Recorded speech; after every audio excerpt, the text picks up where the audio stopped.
ñu ngi leen di nuyu di leen jaajëfal yéen ñuy suivre chaîne bi di xalaat TV ñu leen di dalalaat ci seen jàngatu bés bi. tey dañuy revenir ci mbiru proposition de loi ñeel criminaliser wàllum góor jigéen suñu réew dossier la boo xam ni nee naa leen ñun ñoo koy toppal suñu bopp ba keroog ñu yegg ca cappaandaw ga. keroog am na benn abonné bu nañu fexe leen ba buñ ca yeggee publier leen ñu yenn député ñoo ko voté ak ñen ñoo ci àndul mbir moom incha allah na ci seen xel dal. li tax ñu ciy revenir mooy as mbir moo xam ni sax bettuñu ndax xamoon nañ ni diggante bi proposition de loi bi di tege ci table président assemblée nationale ak bañ koy càmbar ba yegg ca vote ba di ngeen gis ay manipulation di ngeen gis ñuy jéem lëndëmal xelu askan wi ngir intérêt bi population bi waram ci proposition de loi boobilee wàññeeku wala jéem a wutal lay député majorité yi nekk assemblée nationale te fas yéene wuñ voté loi bi. kenn ci maître manipulateur yooyu noonu mooy Cheikh Yérim Seck wax na ci ay wax yoo xamante nii tegu ko ci xam-xam tegu ko ci ay données yu fiable tegu ko itam ci ngëm-ngëm ndax gëm yàlla amul demi mesure te yenn ci suñuy soi-disant politologue mbaa expert en relation internationale ñu ci bari boolewuñu yàlla ci seeni mbir donte moom ndayu mi léegi jéem na ko weddi par la suite mais ay kàddoom la mu yëkkati woon ay bés ci ginnaaw ci journal L'Observateur lañ leen di dégtal ku ne mesurer la gravité ak li ci dëggam déet. ndax bu Cheikh Yérim Seck demee ba ni proposition de loi bi war a rëq ndiggu góor jigéen yi jigéen ak jigéen yi sëy ñuy soppi seeni awra ak yeneen xeetu mbon yu ni mel mu ne buñ ko aaye suñu réew du baax ci Sénégal lii ñàkk a gëm yàlla ci la bokk benn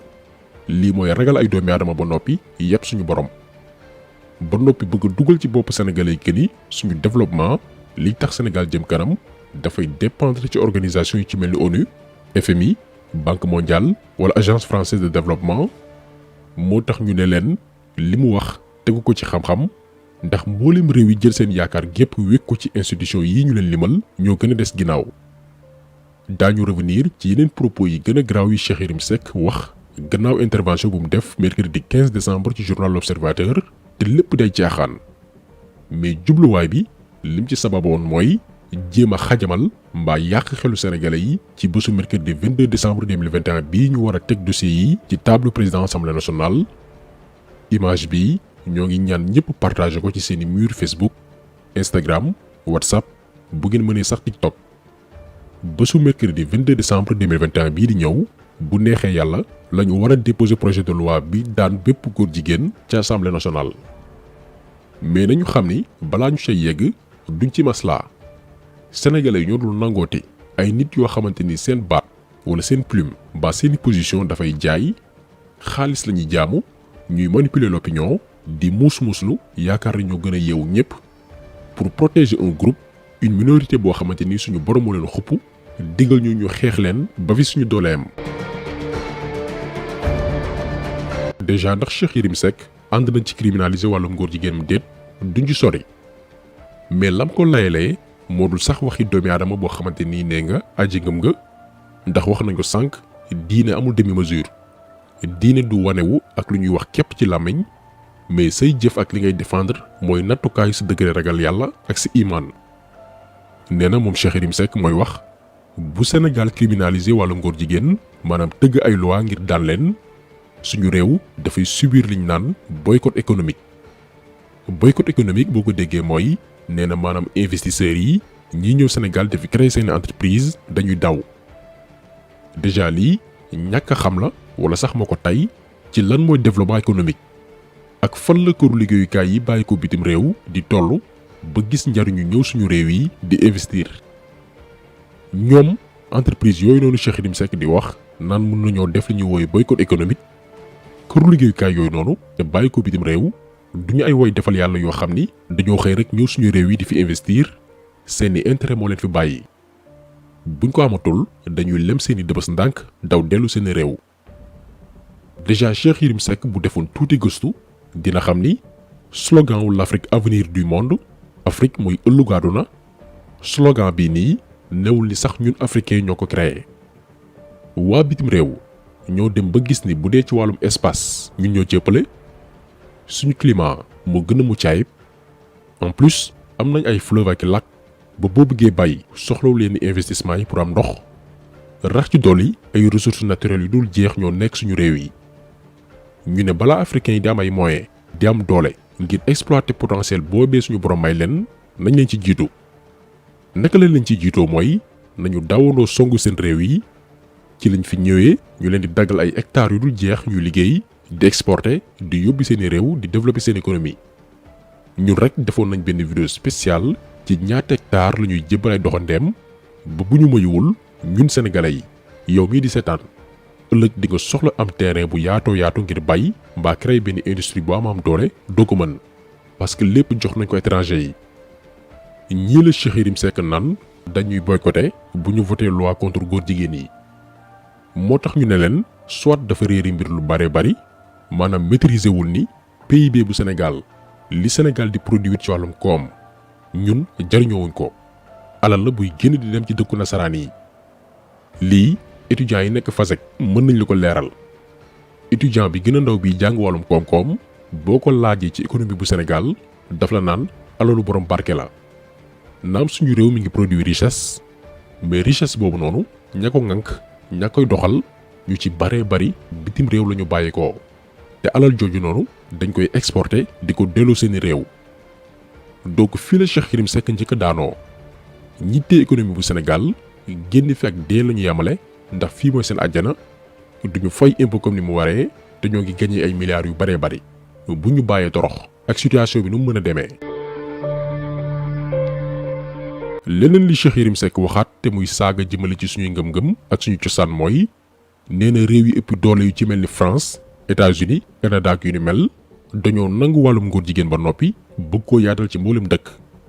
mu ne bu Sénégal nag décidé criminaliser wàllum ngóor jigéen dafay worook li nga xamante ni waa bitim réew ñoo ko tëgg muy respecter droit wu ñu ñuy wooyee les minorités mooy góor jigéen yi jigéen ak jigéen yi sëy ñuy soppi ni leen yàlla bindee ñiy sëy néew mbaa ay mala. moom Cheikh Yérim Seck dafa ni Sénégal bu criminaliser wàllum ngóor jigéen dafay woroog respecter droit wu ñooñu noonu comme ni ko réew yu mag yi bëggee. lii moom moo ko wax ci journal L'Observateur. déjà lii yabaate la li tax ñu ne yabaate la mooy réew yi dañoo am lu ñuy wooyee autonomie maanaam moom seen bopp bu weesu lay one consort nas ba noppi. notion moom sa bopp boobu noonu moo tax France ne képp kuy polygame maanaam góor bu am lépp benn jabar yow doo am këyitu France buñ la xamee dañ lay génnee réew ma. moom sa bopp boobu noonu moo tax France di aay jigéen di muuru di dem ci yenn bërëb yi. France seen mbon yóbbu na leen ci ñuy tere jigéen yiw septembre 2010 lañ voté loi ne jigéen amul droit muuru ci yenn bërëb yi ndax dëppoowul ak ñoom seen laïcité. jamais nga dégg Cheikh Yérim Seck wax ci lii nga xamante nii ñàkk respecté doomi aadama diineem la. du ko mës a ñaawlu ndax bañ na ko moom ba ci ay doomam ci ay école française la ñuy jàngee. programme bi jàngal xale bi ko waroo beddi góor jigéen da ngaa war a respecter le choix des personnes moom ci programme bii la inscrire ay doomam. kon yenn ci ay position am waruñoo bett ñu mel ni moom France la ñuy jaamu lii faa mu leer c'est des gens du système France-Afrique ñu mel ni moom dañoo gëm ni waruñu moom suñu bopp bu ko waxee itam du lu mu gëm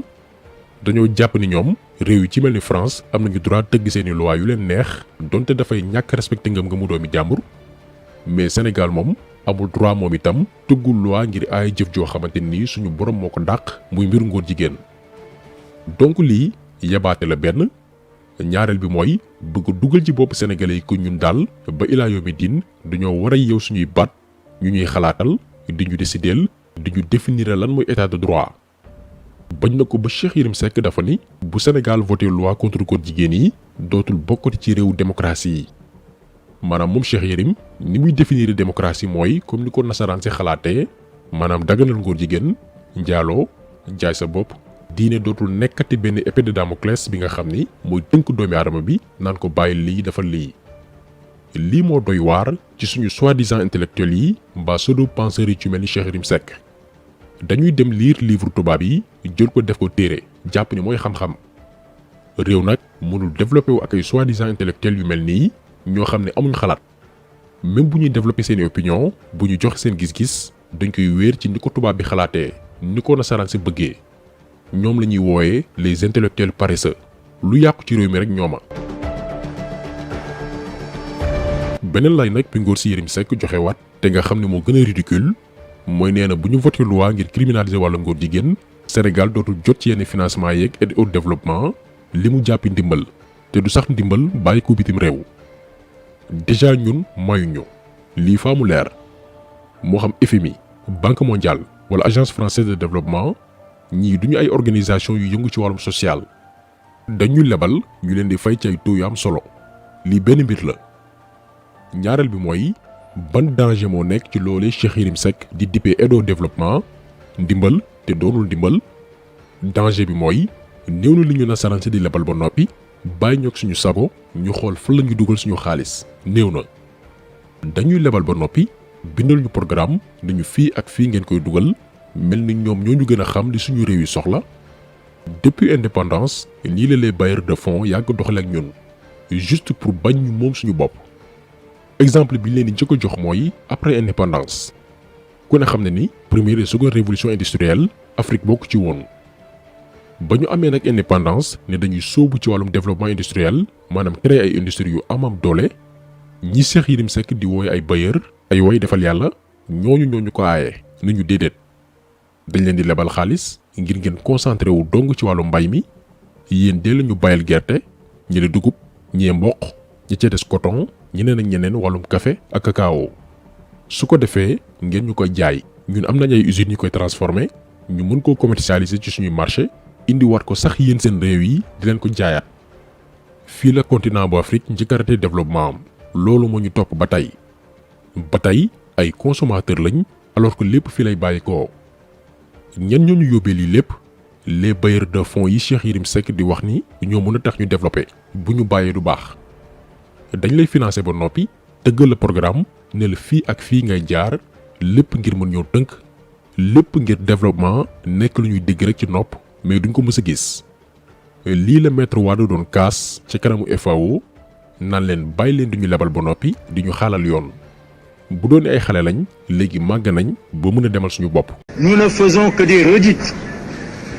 Ça ne va pas. Je dis le concept de food assisting est dépassé. Nous ne pouvons pas continuer à être alimentés comme des mendiants, je l'ai déjà dit. Alors, au lieu de nous envoyer des experts qui viennent faire ce que nous savons faire mieux qu'eux, parce que la plupart de ces experts-là, je regrette, ils ne nous apprennent rien du tout. Au lieu d'utiliser 3500 administrateurs qui viennent, qui font des papiers, mais qu'on nous donne les choses directement sur place et on va essayer avec le budget de la FAO de. lii maître Wade doon kaas ba tey moo fi nekk gars yi dañ lay lebal ba noppi yónnee la expert te yàlla xam ne ni la ñuy def ay doomi réew mi ñoo leen ko dàq fuuf gën leen ko maîtriser. li ñu war a comprendre foofu mooy li ñuy woowee aide au développement te newul sax aide au développement ay mécanisme la ngir nasaraan si gën a woy di ñu noot di ñu maintenir encore ci sous-développement ci ñàkk. xam nga interview bi Cheikh Yérim Seck def ak l'Observateur dafa ni Sénégal dafa signé bitim réew ay protocole ngir protéger borom ñaari tur yi donc bu criminaliser wàllum ngóor jigéen Cheikh Yérim Seck mooy wax dañ koy teg ay daan mais moom Cheikh Yérim mënoon naa leeral foofu noonu lan moo tax suñu nguur yi di signé genre protocole yooyu noonu te duñu tàggu. ñoom suñu gouvernants yi bu ñu lebee xaalis ci turu sénégalais yi ba noppi daal di koy sàkkal pexe daal di dellu banque mondiale wala FMI ngir ñu baal leen bor yooyu noonu comme que banque mondiale ak FMI ay bànqaasu Nations Unies lañ te Nations Unies mu tëgg ab programme ngir légaliser wàllum góor jigéen ci àdduna wërngal këpp foofu nag lañ leen di chantager dañ la naan mën nañ laa baal seeni bor waaye faaw ngeen xoolaat nekkunu góor jigéen yi seen réew suñu état yi daal di signé kon Cheikh Yérim waroon naa leeral ni xaalis boobu ñu ñuy lebal moo tax suñu nguur yi dem di xaatim loo xamante ni ñun sax duñ ko yëg duñ ko leeral sénégalais yi. te li gën a yéeme ci Cheikh Yérim Seck mooy 1 an ci ginnaaw ci affaire Bati Plus la toog ci plateau télévision émission Maïmouna Ndour Faye ne mi ngi soog a gëm ni bu Sénégal fexe woon ba entreprise yi bàyyi ko bitim réew yépp di fay seeni impôt comme ni mu waree dootuñ soxla di lebi bitim réew. alal ji libanais yi ak ñeneen homme d'affaires di sàcc réew mi kenn xamul nu mu toll xam nga Ousmane Sonko dafa mos a ñëw sama bureau Yérim Post ñuy waxtaan ma ne ko mais yow li ngay diggee est-ce que mën nga ko def parce que booy li ngay diggee dafa laaj xaalis bu bari mu ni ma dinaa la wax benn affaire mu ne ma li may diggee yëpp soxlawuñu benn xaalisu bitim réew pour def ko. di ko soxlawuñu xaalis bi mooy lan mu ne ma li ñuy sàcc rek ci réew mi ci l'impôt rek. mën na finance. waaw mu ne ma li ñuy sàcc rek ci réew mi maanaam loo xam dafa waroon dugg ci keesu réew mi ci l'impôt ñu koy sàcc rek mu ne loolu rek déjà boo ko jëloon di nga mën a régler problème yu bari ci Sénégal. mën na financer un plan de développement. te doo soxla xaalisu bitim réew. gis nga bi ma Ousmane Sonko waxan loolu maa ngi doon douter mais affaire bii laa xam ne li mu wax dëgg la. léegi bu toogee ba tey naan bu dul bailleur de fonds yi Sénégal dafay dugg ci guuta da ngay poser ay question ban Cheikh Yérim Seck la ñu war a gëm. donc li ñuy xamal sénégalais yi mooy bu ñu kenn détourné mbaa manipuler ñu ci li ñuy dëgmal muy criminaliser wàllu ngóor jigéen te dañ ko dul sax may kenn te ñu mel ni Yérim mën nañu jël ay nar soppi ko dëgg. te même bu fekkoon ni sax moom li muy wax moo am maanaam bu fekkoon ni dañuy criminaliser wàllum ngóor jigéen Sénégal nekk ci crise mais ragal yëpp yàlla la. dafa mel ni nga am doom muy dem di def nag sulu noonu di la dundal la xaalis bu lewul nga ne su ma ko aayee lu bon loolu muy def kër gi dootuñu am luñ lekk. lii la Cheikh Yérim Seck wax li mu jubal ku gëm yàlla dëgg-dëgg sax du ko wax ndax waxi yàlla amul c'est-à-dire amul mais amul jaay xel mu rëy. mbiru góor jigéen moo nekkul débat ba ku ne di jaay muus di ko interpréter nu mu la neexee ngir lëndëmal ak a jaxase xel yi. Cheikh Yérim ak keneen koy jéem a faire face ci proposition de loi bii nii lañ ci yemale. kon taxasolo bi tey loolu woon ñu ngi leen di gërëm di leen jaajëfal di leen di daje incha allah beneen yoon ci beneen jàngat jaa ngeen jëf.